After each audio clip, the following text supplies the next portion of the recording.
we think of vindication usually at the end of a trial when it's over. When it's over. In this particular stage, what we do have to remember is the broad base of looking at these issues, not only within the Congress, but also certainly for Robert Mueller, is they are looking at collusion with the Russians. They're looking at Russian influence in the election process and other Russian influence. President Trump and his conversations with Mr. Comey are one small part of all of this. So the fact that James Comey may have, in fact, said to President Trump, you, President Trump, are not being investigated personally, does not mean that his associates or representatives are not being investigated. They're two completely different things.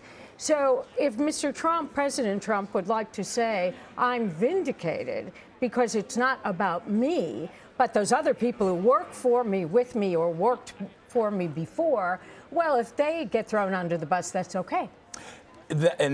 So to me, Caitlin, what Rikki, the way I understand it, is if at the very start of this investigation, the president's surrogates, those who support him, his counsel was saying the president feels vindicated, and we're at the very start of this investigation. Could we see a moment from some of these senators, like we saw during the McCarthy hearings, where someone says, have you no sense of decency? Have you no sense of shame? That was back in the 50s, and I wonder, could it be the start?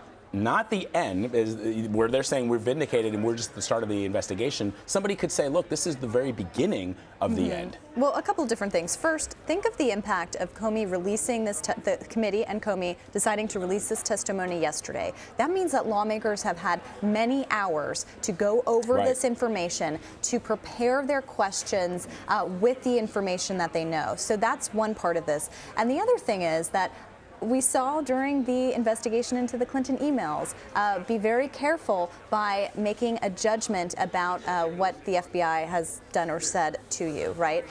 Another thing, so there's the potential for it to backfire. And another thing potential for it to backfire for the Trump White House, right? Saying, look, we're not under investigation. Yeah. But to your point, it's just the beginning.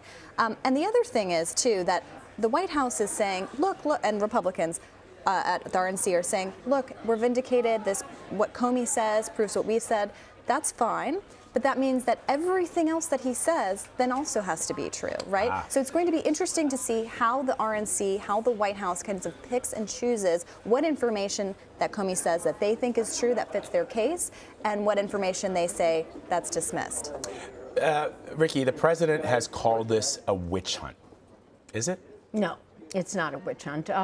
What you have is you may not wind up with any criminal prosecution on the part of Robert Mueller, but certainly you have the heads of the intelligence agencies who all seem to be in agreement that there was Russian involvement in terms of the election itself. So you can't just let that go and turn your head the other way. You have to look at what happened here, even if ultimately, of course, it did not affect the election result itself, that is, the voting itself. The president can't be, if there is some kind of wrongdoing here, what's the law on whether the president can be indicted? He can't be indicted, can he? No, well, theoretically, there are some legal scholars who would say yes, he could, but most legal scholars come to the considered agreement, and I agree with them, that a sitting president cannot be criminally indicted while he is in office.